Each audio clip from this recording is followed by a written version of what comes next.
Hold up, slow down and wait 1 minute. Before you buy a home in the Fort Myers area, there's 5 things that you really need to know.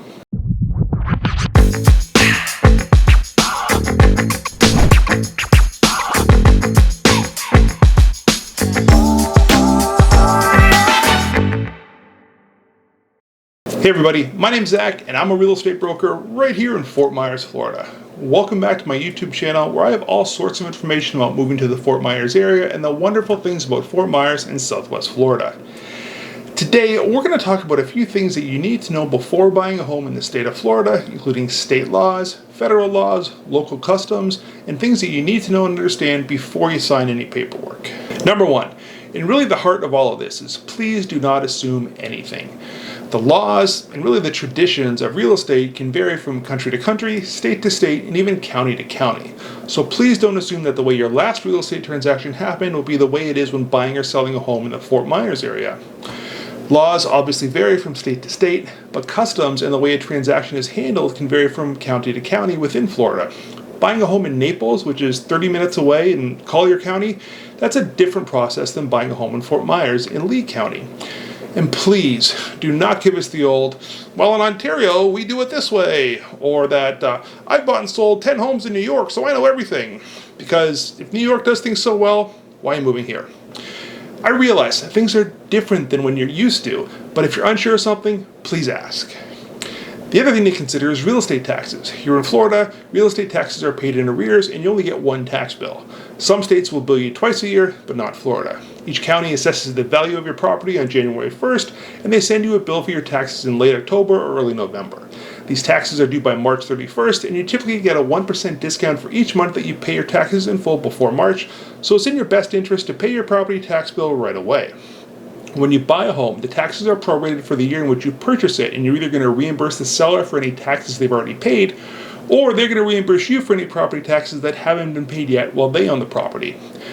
The good thing here is that the title company that's handling the transaction will take care of all of this. But again, if you're unsure of anything, please ask all your questions. Number 2, proof of funds. All offers must include proof that you have the ability to close on the home. If you're paying cash, we're going to want to see that you do in fact have the cash available with either a bank statement or a letter from a banker. In both cases, sensitive information can be redacted. If you're getting a mortgage, we're going to want to see that you have been in touch with a lender and they pre-approved you for a home loan. It's nothing personal, it's not even a law, but the fact of the matter is that no seller is going to pull their home off the market until they're confident that the buyer has the means to pay for it. Furthermore, many sellers won't even allow their home to be viewed by buyers before seeing proof of funds, and experienced agents won't spend days showing you a home, or showing you homes, I should say, unless they also see this. But this is all a good thing because it often gives buyers a glimpse into their credit history so they can see any mistakes or errors and have time to fix them. Also, we don't want to take you out to find the perfect home, have you fall in love with it just to find out that the seller won't entertain your offer since you don't have a pre-approval letter. Or even worse, finding out that an error on your credit report is driving down your score and preventing you from getting a loan. We're in a popular real estate market, and any little edge that you can give yourself is going to help, including having proof of funds, so you can hopefully beat out the other 6 offers that are probably being submitted on your dream home. Number 3, I can't tell you everything. I know, I really don't like this part either, but fair housing laws forbid realtors from talking about certain things to make sure we're not steering you to one area or another based on our perception of what's good and what is bad. Back in the day, people were coerced into living in or moving out of certain neighborhoods based on certain demographics. So fair housing laws, which are both at the federal and state level, were introduced to protect people. I'm not allowed to tell you what's a good neighborhood or a bad neighborhood because the truth is that the perception of good and bad is going to vary from person to person. On a related note, I can't tell you if a school is good or bad because that could be perceived as steering someone towards a neighborhood. However, I can give you the resources to find out all this information so you can make your own decision. I also recommend going to check out a home that you like at different times of the day and night to see the neighborhood, the noise levels, and make sure you really like it. Number 4, it's time to talk about earnest money, also known as an earnest money deposit, EMD, or just the deposit. So you've got your proof of funds, we've found your dream home, we're writing up an offer that the sellers can't refuse. You've been great to work with so far, and you also have an amazing realtor. One of the questions I'm going to ask you is how much of an earnest money deposit do you want to offer? The deposit goes towards down payment. It's typically refundable during the inspection period, and we can discuss that in greater detail in writing up an offer. and it's usually due within 3 days of your offer being accepted.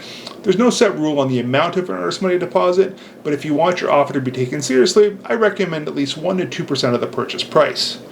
The earnest money is basically your way of showing that you're serious about purchasing the home, as it helps the seller to mitigate their risk should the buyer breach the agreement. So if you offer $100, you're unlikely to be taken seriously, since that's not really a big loss or incentive. But if you offer $5,000 or $10,000, that's a bigger pill to swallow if you breach the contract, which is a good incentive for the seller to really consider your offer. Now, besides the inspection contingency that I previously mentioned, we can discuss contingencies that may be worked into your offer, which can protect you and your earnest money deposit, but each situation really is unique, and we can discuss them on a case-by-case basis. It's also worth mentioning that the earnest money is held in escrow and cannot be released to anybody without the buyers and sellers both agreeing to it. The purchase contract generally defines who is entitled to what money and when, but if there's any disagreements between the two parties and who should get the earnest money, it's going to be tied up for a while things are sorted out. Number 5, and probably the most important thing we're going to talk about today. When you write up a contract and you sign your name, it's a legally binding document. If the buyer accepts the terms you propose, if the seller accepts the terms you propose, you've both agreed to fulfill the terms in the document. There's no get out of jail free card here, and there's no right of rescission. Yes, there can be some contingencies in place to protect either party, but you need to know what they are before you sign. A judge isn't going to care if you didn't read the paperwork before you signed it. Actually, a judge will care, and they're going to admonish you for agreeing to something without reading it first, so please read the paperwork and please ask any questions that you have. And of course, let's be sure to discuss how you can protect yourself as much as possible, either through contingencies in your offer or Florida statutes that are in place to protect you. I was working with a buyer last year. He's a lawyer. He read all of the paperwork line by line and knew what he was getting into. The day before closing, he called me up and said they didn't want to move forward anymore. And since he's a lawyer and actually read the paperwork, he knew he was not entitled to a refund of his very large earnest money deposit, so he released it and moved on. So there we have it, the 5 things that you need to know before buying a home in Fort Myers, Florida. I hope I didn't bore you with all these rules, policies, and procedures and just rambling on and on. And if you're still watching, thank you. But it's very important stuff to understand the process when you're moving to another state. Remember, never assume anything. Ask questions if you're unsure. Definitely smash that like button and hit the subscribe button so you never miss a video on real estate and life in Fort Myers. Thank you so much for watching. I'll see you in my next video.